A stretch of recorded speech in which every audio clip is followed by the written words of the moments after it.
Sir வணக்கம் sir. வணக்கம் sir. Kamal Haasan அவர்கள் திமுக கூட்டணியில் எம்பியாக தேர்ந்தெடுக்கப்பட்டு நேற்று முதலமைச்சர் மு.க.ஸ்டாலினுக்கு நன்றி தெரிவித்ததோடு தன்னுடைய கன்னி பேச்சை தொடங்கினார். முதல் பேச்சிலேயே வம்பு எழுதுறாரு.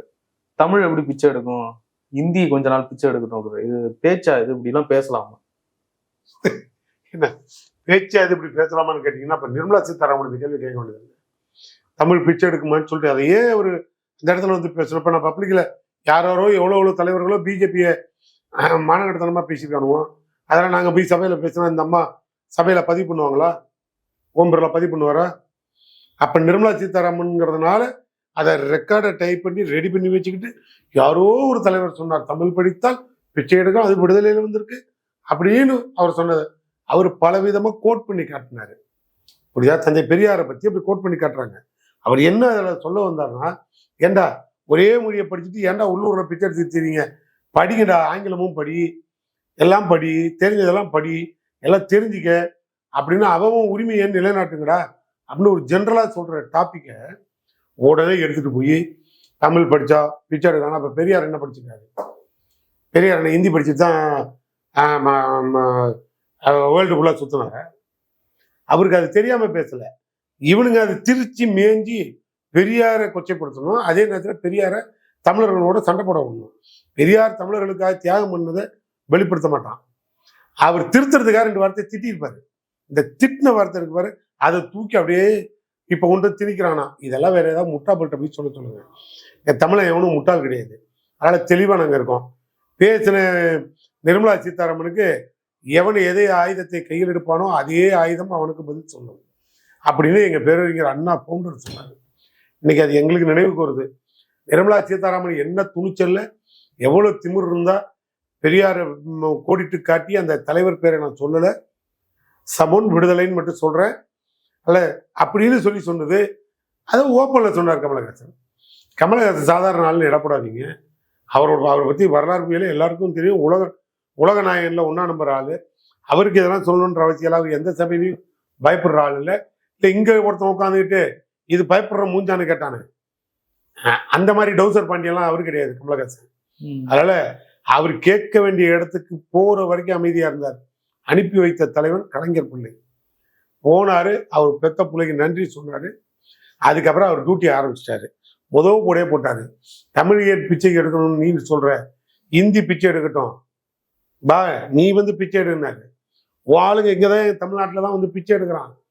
அதனால நீ தான் பிச்சை எடுக்கிற இடத்துல இருக்க, பிச்சை வாங்குற இடத்துல இருக்க, கொடுக்குற இடத்துல தமிழன் இருக்கான் அப்படின்னு அந்த அளவுக்கு உணர்வுபூர்வமா பேசுறாரு. கமலஹாசனுக்கு நாங்க ஒட்டுமொத்த தமிழர்களும் நன்றி சொல்றோம். பாஜக கண்டனம் தெரிவிக்கிறாங்க. பெரியார் சொன்னதுதானே நிர்மலா சீதாராமன் சொன்னாங்க, அவங்களே சொன்ன மாதிரி அவங்க திட்டுறீங்க அப்படின்ற. பெரியார் சொன்னது தானே சொன்னாங்க. அதையே பெரியார் பிஜேபியை கழுவி ஊத்திருக்காரு. பாப்பானுல பிராமின்ஸை கழுவி ஊத்திருக்காரு. பெரியாரோட பிரதான பாலிசி என்ன? நல்லா சொல்லு.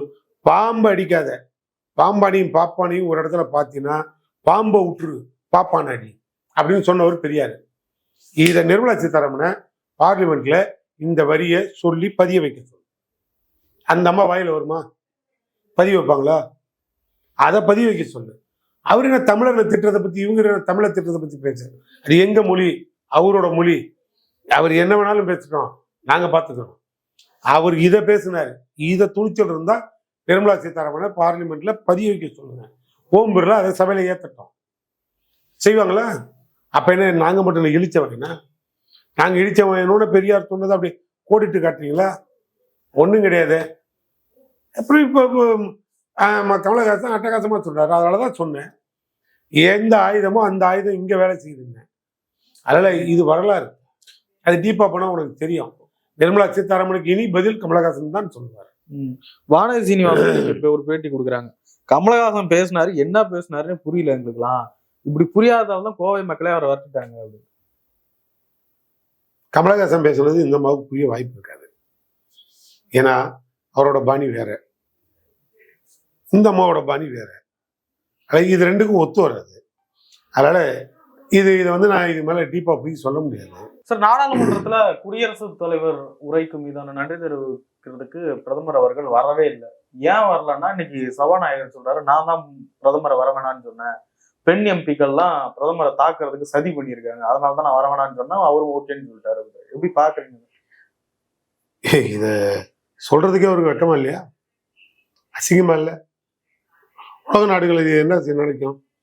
ஒரு பிரைம் மினிஸ்டர் சொந்த பாராளுமன்ற கட்டடத்துக்குள்ள பயந்துகிட்டு போக மாட்டேங்கிறாரு அப்படிங்கிற செய்திய அமெரிக்கா ட்ரம்ப் கிட்ட சொல்லிட்டோம். நாளைக்கு அமெரிக்காக்காரன் கூட இந்த பக்கம் வந்துடாதான் போவோம். இவரை நம்பி இந்தியா இருக்குமா? என்னங்க அர்த்தம்? அசிங்கமா இல்ல? இதெல்லாம் ஓம் பிர்லா வெளில சொல்லலாமாமல்ல? இங்க இருக்கிற 3 பொம்பளைகளுக்கு பயந்துக்கிட்டு தான் நான் வர வேணாம்னு சொல்லிட்டேன் அப்படின்னா, அப்ப எங்க நாட்டு பெண்மணிக்கு எவ்வளவு வீரத்தோட இருக்காங்கன்னு பாரு. அப்ப நீ எவ்வளவு வில்லங்கமான ஆளுங்கிறது வெளியில வரட்டும். என்ன அர்த்தம்? எனக்கு ஒண்ணுமே புரியலையே. ஓம் பிர்லா அது சபாநாயகரே சொல்றாரு, நான் தான் கேட்டுக்கிட்டா வந்துடாதேன்னு சொல்லி வந்தா என்ன நடக்கும்? நான் கெரியாங்கிற வந்தா என்ன நடக்கும்? இதெல்லாம் ரொம்ப ரொம்ப கேவலமான ஒண்ணு. ஒழுங்கா ரிசைன் பண்ணிட்டு போய் மற்ற வேலையை பார்க்க சொல்லுங்க. அதை விட அசிங்கம் வேற ஒண்ணும் இல்லை. இது இந்தியாவுக்கே அவமானம். அப்புறம் நாங்க என்ன பண்றது? சதியை தெரிஞ்சுதான் வர வேணான்னு இருக்கேன். அந்த மாதிரி ஒரு திட்டம் நடந்திருக்கு. வந்த ஆபத்துல ஒருவேளை வந்து ஏதாவது ஒண்ணே ஒண்ணு, ஒரு பிரதமருக்கு ஒரு ஆபத்துன்னு தெரிஞ்சுன்னா முன்கூட்டியே அதை அப்புறப்படுத்துறது தான் கடமை. அது அதான் அப்புறப்படுத்திட்டாங்க. நீங்க அப்புறப்படுத்துறதுக்கு பதிலா யாரால ஆபத்து வருமோ அந்த பொம்பளைங்க நல்லா உள்ள நிக்க வச்சுக்கிட்டு அப்படின்னு நீங்க சொன்ன குற்றச்சாட்டு. அவங்க எல்லாம் உள்ள இருக்கும்போது இந்த பொம்பளைக்கு பயந்துக்கிட்டு இந்த பிரைம் மினிஸ்டர் வராம ஓடி ஒளிஞ்சுக்கிட்டாருன்னு சொன்னா, இது சொல்றதுக்கே எனக்கு தலைக்குனிவா இருக்கு. இவ்வளவு பெரிய கேவலத்தை நான் பார்த்தது இல்லை. ஆனாலப்பட்ட ஜெயலலிதாவே என்னால இங்க ஒரு ஆட்ட முடியாது அசைக்க முடியாதுன்னு சொன்ன ஜெயலலிதாவே ஓட ஓட விரட்டி தூக்கி ரோட்ல விட்டு எறிஞ்ச கட்சி திமுக. புரியுதா இல்லையா? அப்படிப்பட்ட எங்க முன்னால நாங்க இருக்கிற இந்தியாவில இந்த ஒரு பிரைம் மினிஸ்டர், அது ஓம் பிர்லா இதை மாதிரி சொல்லி இவரும் வராம இருந்து என்ன நடக்குதுன்னு எனக்கு ஒண்ணுமே புரியல. இதை விட பெரிய அசிங்கம் வேற ஒன்றும் தேவையில்லை. தயவு செய்து உலக நாடுகளுக்கு தெரியாம பார்த்துக்க சொல்லு. தெரிஞ்சதுன்னா காரி மூஞ்சில துப்புவான். முதலமைச்சர் மு க ஸ்டாலின் இன்னைக்கு கூட விமர்சிச்சிருக்காரு. எந்த முறை பட்ஜெட் தாக்கல் செஞ்சாலும் அந்த வருஷம் எந்த மாநிலத்துல எலெக்ஷன் நடக்குதோ அந்த மாநிலத்துக்கு ஃபேவரா கொஞ்சம் பட்ஜெட் இருக்கும். இப்ப எலெக்ஷன் நடக்குதுன்னு கூட எங்களுக்கு பட்ஜெட்ல ஒண்ணும் ஒதுக்கல அப்படின்றாரு. எப்படி பாக்குறீங்க? இந்திய வரைபடத்துல தமிழ்நாடு வச்சிருக்காங்களா தூக்கிட்டாங்களாங்கிறதே கேள்விக்குறியா வச்சிருக்கோம். நாங்க தான் அந்த அளவுக்கு போராடிக்கிட்டு இருக்கோமே. அவனுக்கு பீகார்ல வருது, வரப்போகுது இல்லை வரும்னு தெரியும். புரியுதா? தமிழ்நாட்டில் அவங்களுக்கு புல்லு பூண்டு கூட முளைக்காதுன்னு தெரியும். அவங்களுக்கு இங்க வேலையே கிடையாதுங்கிறது எல்லாருக்கும் தெரியும். எது நம்பிக்கையெல்லாம் இங்க நிதி கொடுப்பான்னு நீங்க நம்புற? எந்த அடிப்படையில அவன் தமிழ்நாட்டுக்கு ஒரு பீரியாட்சி கொடுப்பான்னு நம்புற? எந்த ப்ரிஃபரன்ஸும் கொடுக்க மாட்டான். காரணம் அவனுக்கு தெளிவா தெரியும். இதுக்காக யார் வெக்கப்பட்டு தமிழ்நாட்டு மக்கள்கிட்ட மன்னிப்பு கேட்கணும், மண்டி போட்டுன்னா எடப்பாடி தான் கேட்கணும். தமிழ்நாட்டில் பிஜேபி கட்சியில இருக்கான் பாரு. புரியா இல்லையா? ஒட்டுமொத்த தமிழர்களுடைய வாழ்வுரிமையை பறிக்கிறான். ஒட்டுமொத்த தமிழர்களுடைய வளர்ச்சி வீதத்தையும் போது படித்த இளைஞர்களுக்கு இனிமேல் எந்த தமிழ்நாட்டில் வேலை கிடையாது. 35 வயசு வரைக்கும் தான் அரசாங்கத்துல வேலை. அதுக்கு முன்னால அதுக்கப்புறம் ஆண்டவன் நினைச்சாலும் போட முடியாதுன்னு சட்டம் சொல்லுது.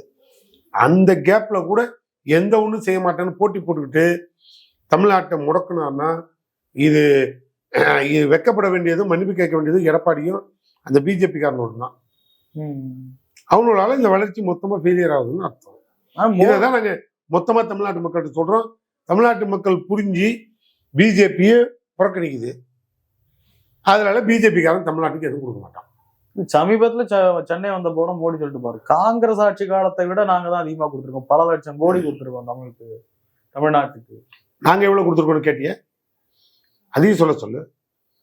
காங்கிரஸ் காலத்துல தமிழ்நாட்டுல இருந்து டெல்லிக்கு எவ்வளவு போச்சு? இன்னைக்கு மோடி காலத்துல தமிழ்நாட்டுல இருந்து டெல்லிக்கு எவ்வளவு போகுது? ரெண்டையும் கம்பேர் பண்ணி சொல்லு. நீ ஒன்னும் எவன் வீட்டு காசை கொடுக்குற? மாமனார் வீட்டு காசியா, இல்ல உன் முண்டாட்டி வீட்டு காசியா, இல்ல உன் மச்சின்ச்சி வீட்டு காசியா? கொடுக்கறது எங்க வரி பணத்தையா? வெக்கத்தை விட்டு நீ கேள்வி கேட்கறனா பதில் சொல்லிக்கிட்டு இருக்க. நம்ம 2 பேரோட வரி பணம், நம்ம பணத்தெல்லாம் மொத்தமா அவனும் பிடிங்கிட்டு நமக்கு தண்ணி கட்டுறானுவான். நம்மளால இங்க தண்ணி அடிச்சுட்டு ரோட்ல படுத்து கிடக்கலாம். என்ன அர்த்தம்? இதான் ஓடுது. இதெல்லாம் என்னைக்கு புரியறது, என்னைக்கு அவங்களை அடிச்சு துரத்துறது? இல்லைன்னா இவ்வளோ கெடுதலுக்கு பிறகும் பிஜேபின்னு ஒரு கட்சியை கலைக்காம துணிச்சலா நடத்துறதுக்கு தமிழ்நாட்டில் முன் வந்திருக்காங்க. அப்ப தமிழை எந்த அளவுக்கு சூடு சொரணம் இல்லாம இருக்கான்னு பாரு. பழைய தமிழர்களா சூடு சொரணையோட அவன் நினைச்சிருந்தான்னா பிஜேபி கட்சியை கழிச்சிட்டு ஓடி இருப்பான். அதனால எனக்கு இதெல்லாம் சொல்றதுக்கு வருத்தமா இருக்கு. நான் என்ன பண்றது? என்ன பண்ணணும்ன்றீங்க? தமிழ்நாட்டுல பிஜேபி இனிமேலுக்கு எதுவும் வராதுன்னு தமிழர்களுக்கு தெரியும். தமிழர்கள் புறக்கணிச்சுட்டான். அதனால அவன் தமிழர்களை புறக்கணிக்கிறான். இவ்வளவுதான். இந்த புரிதல் தமிழர்களுக்கு வேணும். பிஜேபி இனிமேல் அரசியல் கட்சியா கூட கருதக்கூடாது. அது ஒரு மதவாத ஜாதி மதவாதம் பிடிச்ச ஒரு மதவெறி யானைக்கு ஈக்குவலானது. அது அதுக்கு மதம் பிடிச்ச யானைக்கு மனுஷன் எது, ஆடு எது, நாய் எது, பன்னி எதுன்னு தெரியுமா சொல்லு. தெரியாதுல்ல. அந்த மாதிரி அது மதம் பிடிச்ச யானை. இப்ப அதனால அதுக்கு இங்க யாரு இருக்கா, என்ன அன்பு பண்பு பாசம் ஒரு இழவும் தெரியாது. தமிழர்களை அழிக்கிறதுக்காக மதம் பிடிச்சிருக்கு. அதனால அதை அப்புறப்படுத்துறதும் அதை கொண்டு போய் சேர்க்க வேண்டிய இடத்துல சேர்க்கறதும் தான் தமிழர்களுக்கு நல்லது.